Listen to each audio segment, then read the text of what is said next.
તો આગળ વાત વડોદરાની વડોદરામાં અટાદલારમાં જ્યારે રોડ રસ્તાઓને લઈને ગંભીર પ્રશ્નો સામે આવી રહ્યા છે તંત્રને જ્યારે આ પ્રશ્નો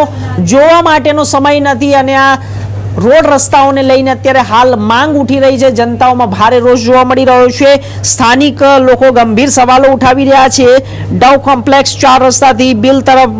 મેડોસ સ્કાયલાઇન સુધી રોડ યોગ્ય બેઝ તૈયાર કર્યા વગર જ બનાવાઈ દીધો છે સ્થાનિકોનો આક્ષેપ છે કે તેમના જણાવ્યા મુજબ ડ્રેનેજનું કામ 4 થી 5 મહિનાના પહેલા પૂર્ણ થયું પરંતુ રોડ બનાવતી વખતે જરૂરી વેટ મિક્સ અને બેઝ મટીરીયલનો યોગ્ય ઉપયોગ કરવામાં આવ્યો નથી અને સીધું જ ડામર પાથરી દેવામાં આવ્યું છે